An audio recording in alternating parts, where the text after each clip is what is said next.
새벽 2시, 3시. 눈이 떠져요. 분명히 일찍 잠자리에 들었는데 어둠 속에서 눈을 떠보면 아직 한참 더 자야 할 시간이에요. 다시 눈을 감아보지만 잠은 오지 않고 천장만 멍하니 바라보다가 또 1시간이 지나가요. 그렇게 뒤척이다 겨우 다시 잠들면 얼마 안 있어 날이 밝아버리고 아침에 일어나도 개운하지가 않아요. 잔 것 같은데 안 잔 것 같고 몸은 무겁고 하루가 시작부터 피곤해요. 이 느낌 아시죠? 오늘 그 이야기를 해볼게요. 이 채널은 시니어 분들의 건강 이야기를 편안하게 함께 나누는 채널이에요. 어렵지 않게, 조용하게, 오랜 친구 이야기 듣듯이요. 구독과 좋아요 눌러주시면 항상 새로운 이야기로 찾아올게요. 지금 보이는 풍경은 제주 협재 바다예요. 오늘은 비가 내리고 있어요. 빗소리와 파도 소리가 섞여서 세상이 한결 조용해진 날이에요. 흐린 날도 나름의 아름다움이 있더라고요. 오늘 이야기도 천천히 흘러가도록 할게요. 젊을 때는 머리만 대면 잠들었는데 라는 말 자주 하시죠? 버스에서도 잠들고 소파에 잠깐 앉았다가 잠들고 심지어 TV 보다가 잠들어서 다음날 아침에 목이 뻐근한 채로 눈을 뜬 적도 있었는데 근데 지금은요. 분명히 피곤한데 눕기만 하면 말짱해요. 아까까지 꾸벅꾸벅 졸다가 침대에 눕는 순간 갑자기 눈이 말똥말똥해지는 그 느낌. 혹시 저만 그런 거 아니죠? 그리고 아침에 일어나면 잔 건지 만 건지 모를 그 느낌. 그날 하루가 이미 피곤한 채로 시작되는 거예요. 밥 먹고 나면 또 스르르 졸리고 낮잠을 자고 나면 또 밤에 잠이 안 오고 그 악순환이 매일 반복되는 거잖아요. 나이 탓이라고 하기엔 이게 한두 번이 아니잖아요. 그런데 이게 그냥 나이 탓이라고만 알고 계신 분들이 많아요.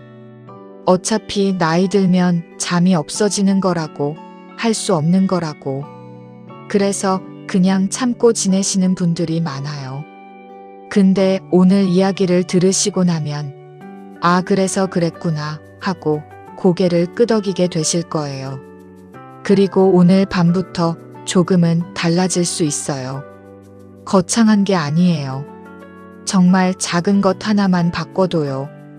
잠이 얕아진다는 게 단순히 나이 탓만은 아니에요.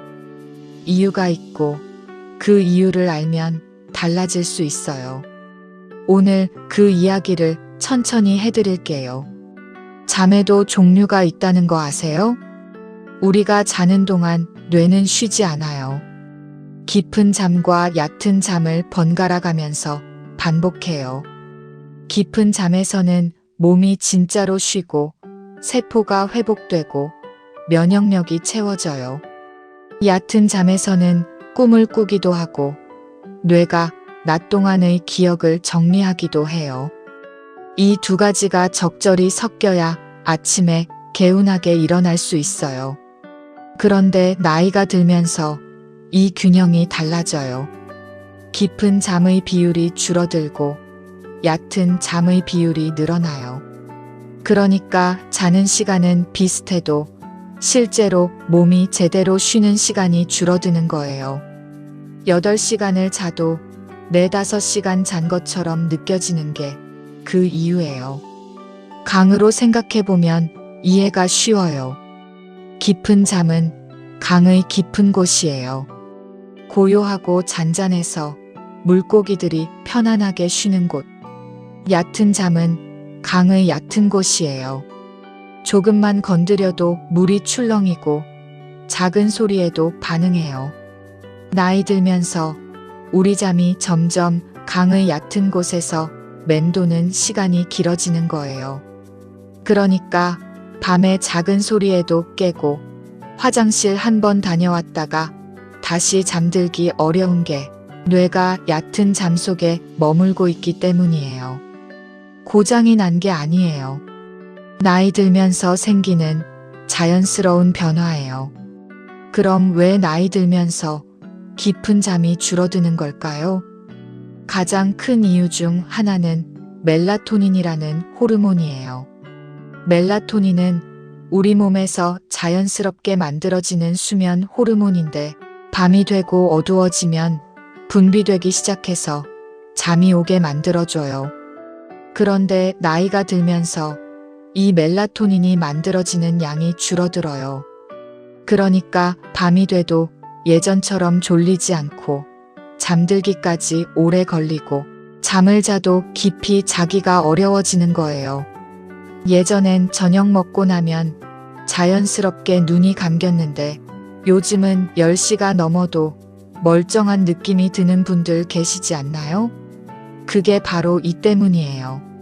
몸이 게을러진 게 아니에요. 멜라토닌이 예전만큼 활발하게 일을 안 하는 거예요.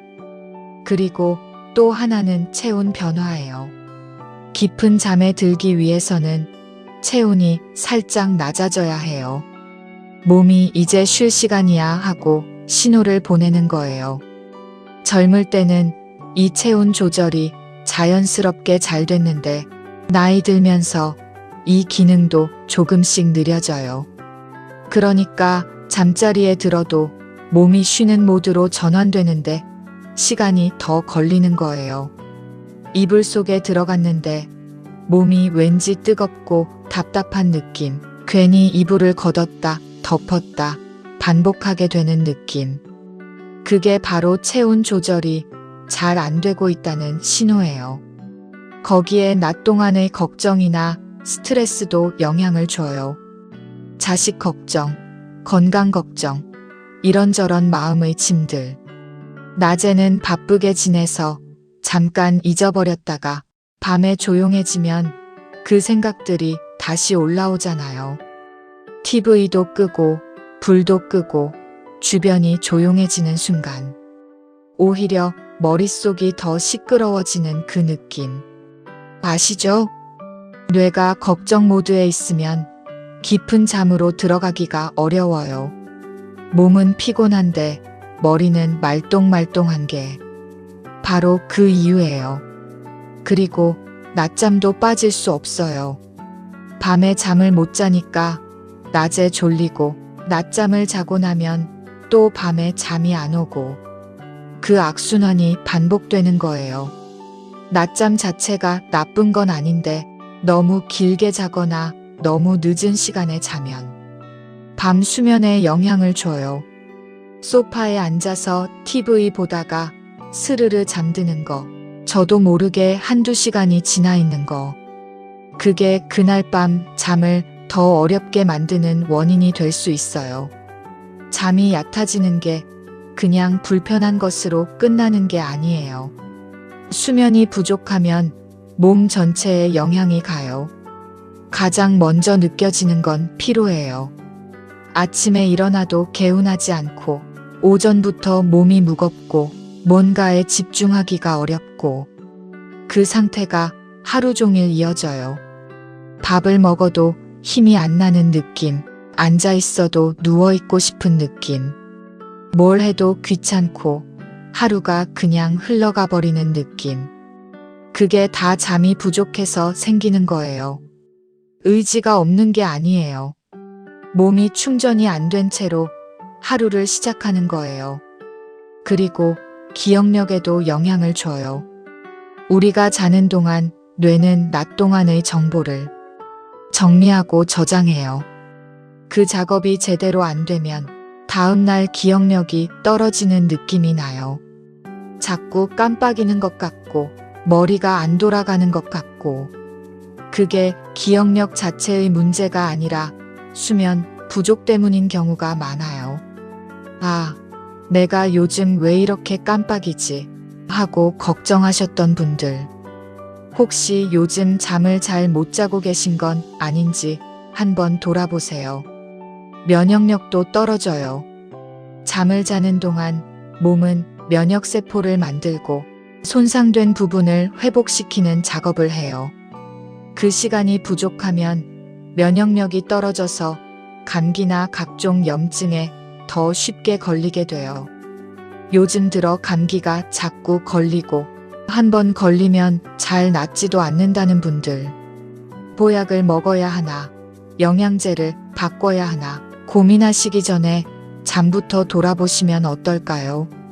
그리고 기분 이야기를 빠뜨릴 수가 없어요. 잠을 못 자면 기분이 달라져요. 이게 생각보다 훨씬 크게 달라져요. 괜히 예민해지고 작은 일에도 짜증이 나고 별것도 아닌 말에 상처를 받기도 하고 가족한테 괜한 소리를 했다가 나중에 혼자 후회하는 날이 많아지고 내가 왜 이렇게 됐지? 나이 들면서 성격이 나빠지는 건가? 하고 자책하시는 분들 계세요? 그게 성격 탓이 아닐 수 있어요. 잠을 못 자면 뇌의 감정 조절 기능이 실제로 떨어지거든요. 감정을 다스리는 뇌의 부분이 잠이 부족할 때 제대로 작동을 못해요. 그러니까 평소엔 그냥 넘어갔을 일에도 확 반응하게 되는 거예요. 잠을 잘 자는 날과 못 자는 날, 기분이 다르다는 걸 느끼신 적 있으세요? 그게 기분 탓이 아니에요. 뇌가 정직하게 반응하는 거예요.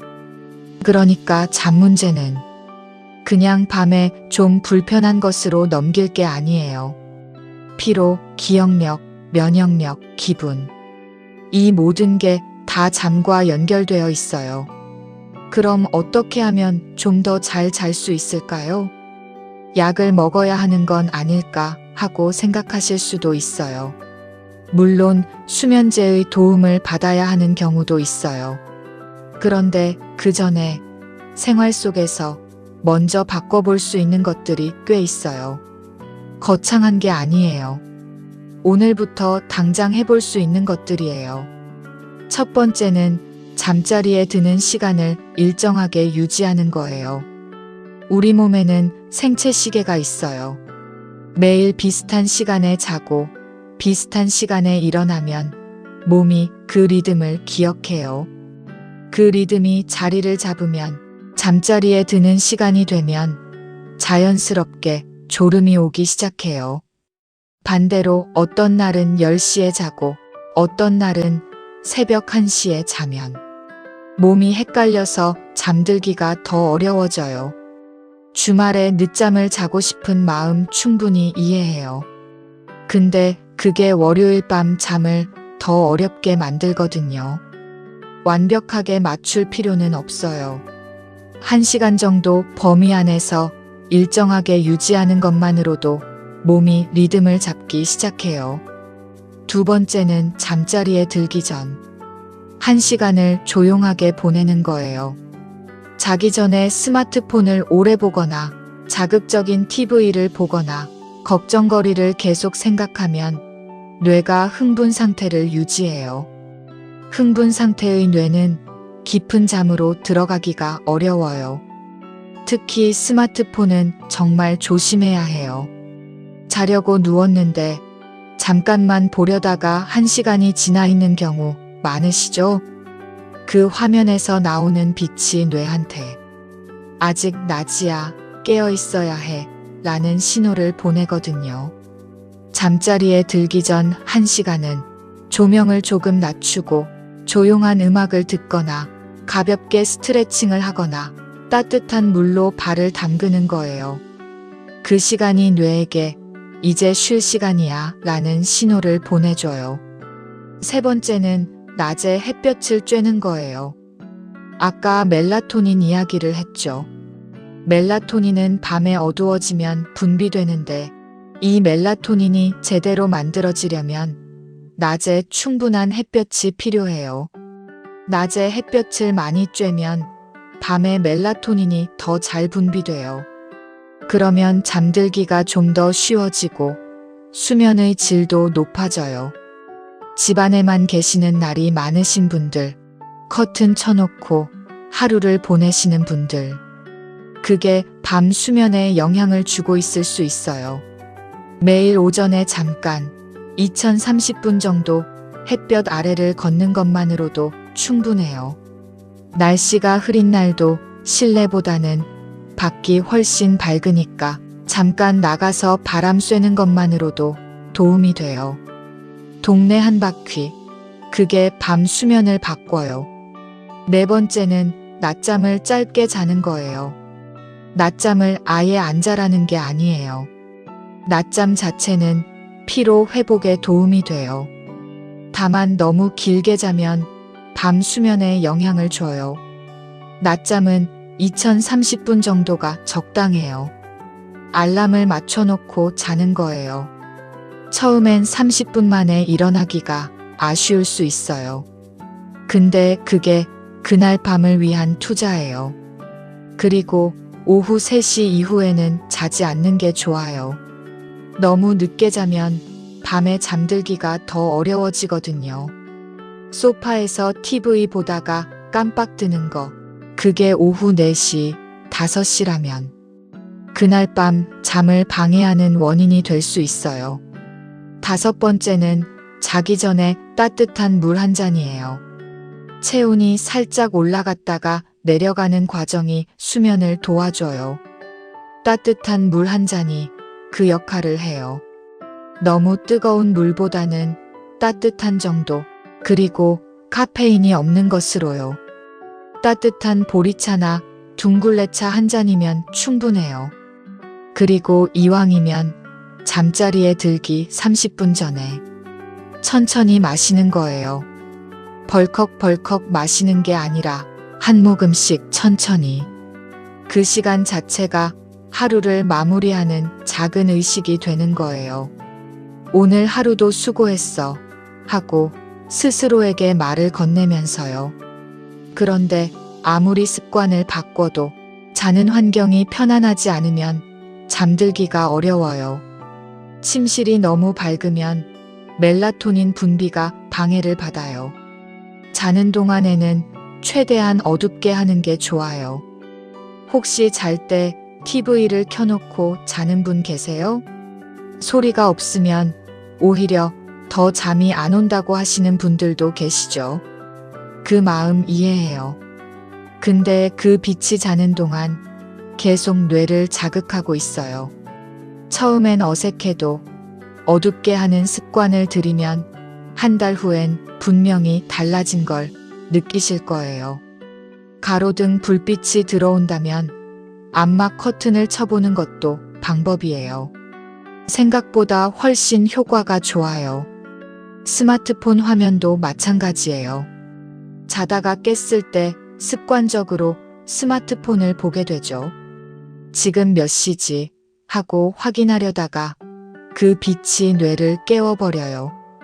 그러면 다시 잠들기가 훨씬 어려워지거든요. 스마트폰은 손 닿지 않는 곳에 두는 게 좋아요. 온도도 중요해요. 너무 덥거나 너무 춥지 않게 약간 서늘한 느낌이 깊은 잠에 도움이 돼요. 한여름에 에어컨 켜놓고 자는 게 좋은지 나쁜지 헷갈리시는 분들 많으시죠? 완전히 끄는 것보다는 약하게 틀어놓거나 타이머를 맞춰놓는 게 나아요. 땀을 뻘뻘 흘리면서 자는 것보다 서늘하게 자는 게 수면의 질이 훨씬 높아요. 두꺼운 이불 하나보다 얇은 이불 2개를 조절해서 쓰는 게 온도 조절이 더 쉬워요. 소음도 신경 써야 해요. 나이 들면 작은 소리에도 잘 깨니까요. 바깥 소음이 많다면 귀마개를 써보는 것도 방법이에요. 처음엔 답답한 느낌이 들 수 있어요. 근데 익숙해지면 훨씬 깊이 잘 수 있어요. 베개 높이도 한번 확인해 보세요. 너무 높은 베개는 목을 경직시키고 혈액순환을 방해해서 수면의 질을 떨어뜨려요. 오래된 베개를 그냥 쓰고 계신 분들 한번 바꿔보세요. 비싼 베개가 아니어도 돼요. 목이 자연스럽게 펴지는 높이의 베개. 그게 전부예요. 자는 공간이 편안해야 몸도 마음도 쉴 수 있어요. 침실은 자는 곳이에요. 걱정하는 곳도 TV 보는 곳도 아니에요. 침실에 들어서는 순간 몸이 이제 쉴 시간이구나 하고 느낄 수 있도록 조금씩 바꿔가는 거예요. 밤에 깼을 때 어떻게 하느냐도 굉장히 중요해요. 깼을 때 가장 안 좋은 건 시계를 보는 거예요. 지금 몇 시지? 앞으로 몇 시간이나 잘 수 있지? 하고 계산하기 시작하면 뇌가 각성 상태로 돌입해요. 그러면 다시 잠들기가 훨씬 어려워져요. 깼을 때는 그냥 눈을 감고 가만히 누워 있는 거예요. 꼭 자야 한다는 압박을 내려놓고 그냥 쉬는 거라고 생각하는 거예요. 뇌가 긴장을 풀면 자연스럽게 다시 잠으로 들어가는 경우가 많아요. 그래도 잠이 안 온다면 억지로 자려고 뒤척이는 것보다 잠깐 일어나는 게 나을 수 있어요. 불 켜지 말고 어두운 상태에서 조용히 물 한 잔 마시고 잠깐 소파에 앉아 있다가 다시 들어오는 거예요. 그게 침대에서 뒤척이는 것보다 다시 잠들기가 더 쉬운 경우가 많아요. 그리고 한 가지 더. 잠을 못 잤다고 너무 걱정하지 않는 거예요. 잠을 못 잔 게 걱정되면 그 걱정이 다음날 밤 수면을 또 방해해요. 오늘 못 잤어도 내일은 좀 더 잘 수 있어 하고 가볍게 내려놓는 게 결국은 수면에도 도움이 돼요. 잠을 억지로 잡으려 할수록 더 달아나는 게 잠이거든요. 오늘 같은 이야기가 도움이 되셨다면 구독 버튼 한번 눌러주세요. 잠 이야기뿐만 아니라 시니어 분들이 일상에서 겪는 건강 이야기를 앞으로도 계속 들고 올게요. 주변에 잠 때문에 힘드신 분 계시면 살짝 전해주셔도 좋고요. 나이 들면서 잠이 얕아지는 건 몸이 고장난 게 아니에요. 깊은 잠이 줄어들고 얕은 잠이 늘어나는 건 나이 들면서 생기는 자연스러운 변화예요. 그 변화를 이해하고 거기에 맞게 작은 것들을 조금씩 바꿔가는 게 지금 우리에게 필요한 거예요. 완벽하게 잘 필요 없어요. 어젯밤보다 오늘 밤이 조금 더 편안하면 돼요. 그 작은 차이가 쌓이면 몸이 느끼는 것도 달라져요. 잠은 내일을 살아갈 힘을 채우는 시간이에요. 그 시간을 조금 더 소중하게 대해주세요. 오늘 밤 잠자리에 들기 전에 딱 하나만 해보세요. 스마트폰을 내려놓고 따뜻한 물 한 잔 마시는 거예요. 그리고 오늘 하루 수고했다고 스스로에게 한번 말해주는 거예요. 그게 시작이에요. 오늘 이 이야기를 찾아서 들으셨다는 것 자체가 자기 몸을 아끼는 마음이 있다는 거잖아요. 그 마음이 참 귀해요. 오늘 하루도 잘 버텨내셨어요. 그걸로 충분해요. 내일도 모레도 든든 시니어 튜브가 옆에 있을게요. 조용히 천천히 함께요. 오늘도 고맙습니다. 건강하세요.